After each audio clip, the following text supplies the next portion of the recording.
ఒక 2 డేస్ నుంచి ఏదో యూనివర్సిటీకి సంబంధించిన పోస్ట్ ఒకటి ఇన్‌స్టాగ్రామ్‌లో వైరల్ అవుతుందంటే ఎవరో ఒక పర్టిక్యులర్ యూనివర్సిటీ వాళ్ళు ఆహ్, ఈ యూసీఐఎస్ ఉంది గదా! సో, వాళ్ళు ఇమిగ్రేషన్ సంబంధించిన డిపార్ట్‌మెంట్ ఉంటది కదా! మీ స్టెమ్ ఓపీటీ ఇప్పుడు జూన్, జూలైలో ఎవరెవరికైతే అయిపోతుందో వాళ్ళు ఇంకా నెక్స్ట్ ఫర్దర్‌గా మీ డే 1 సీపీటీ అప్లై చేసుకోవటానికి ఆర్ ఈక్వలెంట్ మాస్టర్స్ చేయడానికి లేదు. కాబట్టి మీరెవరున్నా సరే ప్రిపేర్ అవ్వండి అని జెప్పేసి ఈమెయిల్ పంపించారని జెప్పేసి ఒక మెసేజ్ అయితే సర్క్యులేట్ అయ్యి అట్ ద సేమ్ టైమ్ నాకొక 3, 4 కామెంట్స్ వచ్చినాయన్నమాట. అంటే సార్ ఇట్లా ఏంటి మరి అందరికి ఈమెయిల్స్ వస్తున్నాయంట. స్టెమ్ ఓపీటీ అయిపోయిన వాళ్ళందరూ వెనక్కెళ్ళిపోమని చెప్తున్నారంట అది ఇదని. సో, నేను ఆ పోస్ట్ అయితే చూసా. కాకపోతే అథెంటిసిటీ ఏంటనేది అంటే నాకు పర్సనల్‌గా వచ్చింది కాదు కాబట్టి వేరే వాళ్ళ పోస్ట్‌లోది నేను తీసుకొని పెట్టడం కరెక్ట్ కాదు కాబట్టి నేను పెట్టలేదు. బట్ నేనైతే దాన్ని చదివాను మొత్తం క్లియర్‌గా. ఆ పర్టిక్యులర్ పోస్ట్‌లో ఉన్నది ఏంటి అంటే ఆబ్వియస్‌లీ ఈక్వలెంట్ మాస్టర్స్ అనమాట. అంటే ఇప్పుడు ఈ డ్యూరేషన్ ఆఫ్ స్టేటస్ ఏదైతే ఉందో డి/ఎస్ అనేది మీ ఎండ్ డేట్ కదా! Main important. ఆ చేంజ్ ఓఎంబీకెళ్ళింది. ఓకే. ఓఎంబీ నుంచి ఇంకా రాలేదు. అంటే ఓఎంబీకెళ్ళింది అంటే ఆల్మోస్ట్ కన్ఫర్మ్డ్ అనమాట. కానీ అప్పుడు వేజ్ లెవెల్స్‌ది గూడా ఆల్రెడీ ఓఎంబీకెళ్ళింది. కానీ ఇంత మటికి కన్ఫర్మ్ గాలేదు. ఓఎంబీకెళ్ళి ఏది మన హెచ్-1బీ వేజ్ లెవెల్స్‌ది దగ్గర దగ్గర ఇప్పటికి 4, 5 మంత్స్ అయితుందనుకుంటా.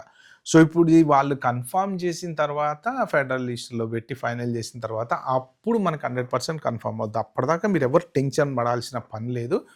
సో, వీళ్ళేంటంటే అడ్వాన్స్ మోస్ట్ ప్రాబబ్లీ ఈ మెయిల్ గూడా కరెక్టే అయ్యుండొచ్చు. ఎందుకు అంటే మీరు ప్రిపేర్ అయ్యి ఉంటారన్న ఉద్దేశ్యంతోటి వాళ్ళు ఇచ్చారనమాట. సో, ఫస్ట్ ఆఫ్ ఆల్ ఏంటి డ్యూరేషన్ ఆఫ్ స్టేటస్ అంటే మీ I-94 ఎండ్ డేట్. నేను నిన్నగాక మొన్న పెట్టాను గదా! ఒక డీటెయిల్డ్ వీడియో ఒకటి. మీరు ఎంతమంది చూసారో నాకైతే తెలీదు. దాని లింక్ కింద డిస్క్రిప్షన్‌లో పెడతా. మీరు ఒకసారి ఎళ్లైతే చూడండి. ఫస్ట్ ఆఫ్ ఆల్ ఏంటంటే ఈక్వలెంట్ మాస్టర్స్ చేయడానికి లేదు. దాంట్లో ఉన్న మెయిన్ రూల్ ఏంటంటే మీ 60 డేస్ అన్‌ఎంప్లాయ్‌మెంట్ డేస్ ఏదైతే ఉంటాయో దాన్ని 30 డేస్‌కి తగ్గిస్తారనమాట. ఓకే. అది ఒకటి కొత్త రూల్ రాబోతుంది. చాలామంది ఏంటంటే ఎగ్జిస్టింగ్ వాళ్ళకి ఇది అప్లికబుల్ కాదని అంటారు. కొంతమంది ఎగ్జిస్టింగ్ వాళ్ళకి అప్లికబుల్ అవుతది అంటారు. సో, ఖచ్చితంగా ఒక రూల్ అనేది వాళ్ళు స్టార్ట్ చేశారు అంటే ఆబ్వియస్‌లీ ట్రాన్సిషన్ పీరియడ్ అనేది కొంత ఉన్న వాళ్ళకి ఉంటది. బట్ డెఫినెట్‌గా అది ఆల్రెడీ ఉన్న వాళ్ళకి వర్తిస్తది. ఓకే. కొత్తగా వచ్చే వాళ్ళ కోసం అయితే ఇంత హడావిడి చేసి వాళ్ళు ఇప్పటికిప్పుడు పెట్టాల్సిన అవసరం లేదు. ఇప్పుడు అసలే వీసాలు తక్కువొస్తున్నాయి గదా! ఎవ్వరు అమెరికాకి రావట్లేదు గదా! మరిప్పుడు వాళ్ళంత హడావిడిగా కొత్త రూల్ ఎందుకు తీసుకొస్తారు చెప్పండి? వచ్చే 10%, 20% స్టూడెంట్స్ కోసం. వాళ్ళేంటంటే ఆల్రెడీ ఉన్న ఓపీటీ, స్టెమ్ ఓపీటీ వాళ్ళని కంట్రోల్ జేయటం కోసమే ఈ డ్యూరేషన్ ఆఫ్ స్టేటస్ అనేది తీసుకొస్తున్నారు. యాస్ పార్ట్ ఆఫ్ దట్ ఒక 2 ఇంపార్టెంట్ రూల్స్ ఏంటయ్యా అంటే first of all me 60 days grace 30 డేస్‌కి పడిపోతది. ఓకే. అంటే ఫర్ ఎనీ రీజన్ మీకు గనక జాబ్ పోయింది అంటే మీరు 30 డేస్ లోపు మీరు జాబ్ ఎత్తుకోవాలి. లేదా you have to leave the country. Next important ఇంకోటేంటంటే ఈక్వలెంట్ మాస్టర్స్ చేయటానికి కుదరదు. ఫర్ ఎగ్జాంపుల్ మీరు ఎంబీఏ చేశారు. మళ్ళీ ఎంబీఏ చేయటం ఉండదు. ఓకే. మీరు పీహెచ్‌డీకెళ్ళొచ్చు. లేకపోతే మీ మాస్టర్స్‌కి అబోవ్ డిగ్రీ దానికన్నా ఇప్పుడు ఇంటర్‌కి తర్వాత డిగ్రీ ఫైనల్ గదా! డిగ్రీ తర్వాత మాస్టర్స్, మాస్టర్స్ తర్వాత పీహెచ్‌డీ ఇలాగా చూసుకోవాలి మీరు. సో, చాలామంది ఏం జేస్తున్నారంటే అమెరికాలో ఉండటం కోసం ఒక మాస్టర్స్ అయిపోయిన తర్వాత double masters, triple masters, fourble masters H one రాపోతే కొడతానే ఉంటారు కంటిన్యూస్‌గా. ఓకే. అది మెయిన్ ఇంపార్టెంట్ అనమాట. ఇంకొకటి ఏంటి అంటే చాలామందికి 3 సంవత్సరాలైనా హెచ్-1బీ వీసా పికప్ కాని వాళ్ళు చాలామందున్నారు. సో, కొంతమంది ఏంటంటే వాళ్ళు లక్ కోసం జస్ట్ అట్లా ఏసేసారు. పికప్ అయిపోయింది. వాళ్ళు ఫైన్ నో ప్రాబ్లమ్. కానీ వాళ్ళు 100% ఎప్పుడు ఫైన్ అయితారు? అప్రూవ్ అయిన తర్వాత పిటిషన్. పిటిషన్ అప్రూవ్ అయ్యే వరకు మీ హెచ్-1బీ వచ్చిందన్న గ్యారంటీడ్ కాదు. హెచ్-1బీ వచ్చిందని ఆనందపడాల్సింది లేదు. ఎందుకంటే జెన్యూన్ కంపెనీ అనుకోండి నో ప్రాబ్లమ్. లేదు మీరు కన్సల్టెన్సీ ద్వారా చేశారనుకోండి ఖచ్చితంగా డీటెయిల్ స్క్రూటినీ అయితే జరుగుతది కాబట్టి రావచ్చు, రాకపోవచ్చు. సో, మెయిన్ ఇప్పుడు వీళ్ళిచ్చినటువంటి ఈమెయిల్ ఏంటి అంటే నాకు అర్థమైన దాని ప్రకారం స్టెమ్ ఓపీటీ ఎవరెవరికైతే జూన్, జూలైలో అయిపోతుందో వాళ్ళు మీరు డే 1 సీపీటీ తీసుకొని మళ్ళీ ఈక్వలెంట్ మాస్టర్స్‌కి గనక మీరు వెళ్దాము అని అనుకుంటే you are taking a risk అనమాట. అంటే మీరు అప్లై చేసుకుంటారు. కానీ ఖచ్చితంగా డ్యూరేషన్ ఆఫ్ స్టేటస్ ఎండ్ అయిపోయింది కాబట్టి ఆ రూల్ ప్రకారం డబుల్ మాస్టర్స్ నాట్ ఎలోవ్డ్ అసల.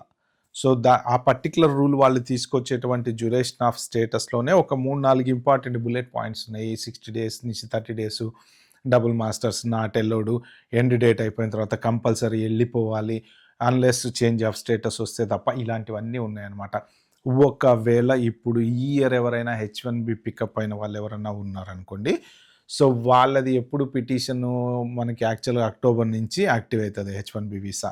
సో, వీళ్ళు గూడా కొంచెం రిస్క్‌లో ఉన్నట్టే. ఎందుకు అంటే, ఒకవేళ ఇప్పుడు గనక వీళ్ళు ఇమ్మీడియేట్‌గా వాళ్ళు చెప్పిన దాని ప్రకారం జూన్, జూలైకి స్టెమ్ ఓపీటీ అయిపోయే వాళ్ళు ఎవరైనా ఉంటే, ఈలోపు మీ పిటిషన్ గనక అప్రూవ్ కాకపోతే, ఇంకా డిలే అవుతే ఆర్ఎఫ్ఈలు పడి నడుస్తా ఉంటే, ఎందుకంటే లాస్ట్ ఇయర్ 2025లో వాళ్ళవి ఇంత మటికి ఇంకా చాలా మందికి అప్రూవ్ కాల.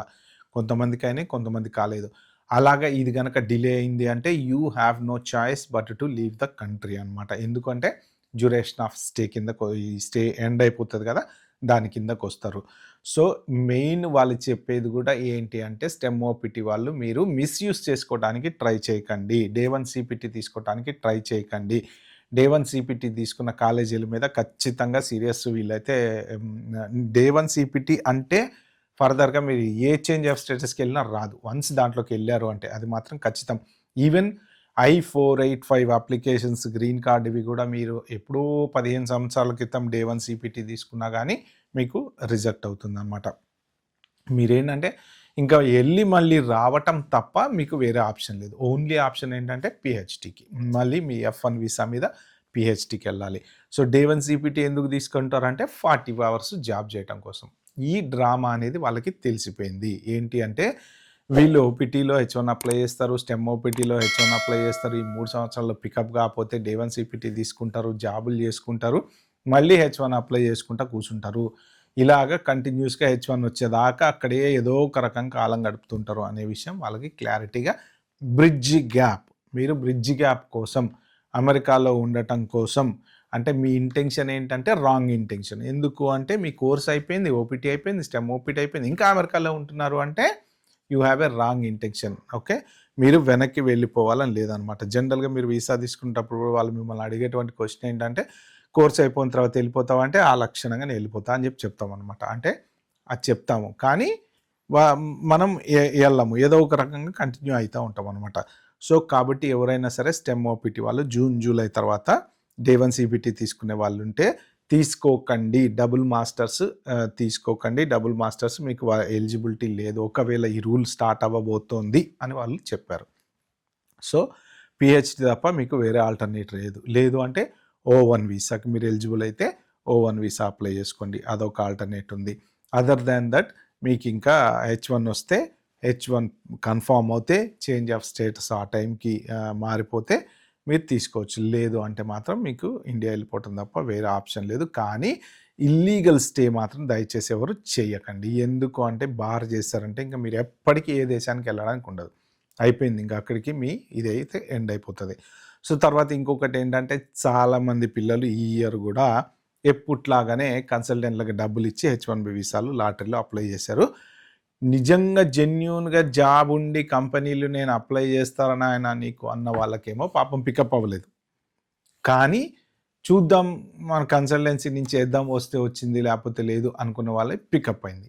కానీ వాళ్ళు డబ్బులు అడుగుతున్నారని అయితే నేను విన్నా. మరి ఎంతవరకు నిజమో అబద్ధమో నాకైతే తెలీదు గానీ కన్సల్టెన్సీ ద్వారా మీరు H1 అప్లై చేసుకోవాలంటే వాళ్ళకి డబ్బులు కట్టాల్సిందే. మీరు ఒక్కటి గుర్తుపెట్టుకోవాల్సింది ఏంటంటే యూఎస్సిఐస్ చాలా స్ట్రిక్ట్‌గా ఇంత డీప్‌గా వెట్టింగ్ చేస్తుంది. మీ కంపెనీ, మీ ఓపీటీ హిస్టరీ, మీ LinkedIn profile everything even STEM ఓపీటీలు కూడా ఇప్పుడు ఆఫర్ లెటర్లు రిజెక్ట్ అవుతున్నాయి. ఎందుకు అంటే ఫేక్ ఆఫర్ లెటర్లని ఆళ్ళకి అర్థమైపోయింది. సో, ఇలాంటి టైంలో మీరు మీ కన్సల్టెన్సీకి డబ్బులిచ్చేసి H1 పిటిషన్ అప్లై చేసేస్తే ఒకవేళ అది రిజెక్ట్ అయితే డబ్బులు లాస్ అయితారేమో చూసుకోండి. లేదు అంటే మీరు డబ్బులిచ్చి అప్లై చేసుకునే వాళ్ళు ఎవరైనా ఉంటే ఒకటికి 10 సార్లు ఆలోచించుకోండి. పిటిషన్ అప్రూవ్ అవుతదా కాదా? జెన్యూన్‌గా జాబ్ ఉంటేనే అప్లై చేసుకోండి. లేదు అంటే మాత్రం చేసుకోకండి. డ్రాప్ అయిపోండి. ఎందుకంటే డీప్ వెట్టింగ్ అయితే అనవసరంగా మీరు అటు కాకుండా ఇటు కాకుండా అయితారు. అట్‌లీస్ట్ ఇంకొక 2 ఇయర్స్ స్టెమ్ ఓపీటీ అన్నా యూజ్ చేసుకున్నట్టు ఉంటది. కానీ మీరు అనవసరంగా మిమ్మల్ని మీరు రిస్క్‌లో అయితే పెట్టుకోకండి. క్లయింట్ లేకపోతే, జాబ్ లేకపోతే ఎస్పెషల్లీ ఇప్పుడు లే ఆఫ్‌లు విపరీతంగా జరుగుతున్నాయి. ఇన్ని లే ఆఫ్‌ల మధ్యన మీకు మంచి జాబ్ వచ్చింది ఇంత జీతంతోటి అన్నప్పుడు ఖచ్చితంగా వాళ్ళు క్లయింట్ ఉన్నారా లేదా అని ఎంక్వైరీ అయితే చేస్తారనమాట. ఓకే ఫ్రెండ్స్, ఇవి మెయిన్ ఈ పర్టిక్యులర్ వీడియోలో నేను చెప్దాం అనుకుంది. వీడియో మీకు నచ్చినట్లయితే please like, share, subscribe my channel. Thank you. By by. Have a good day.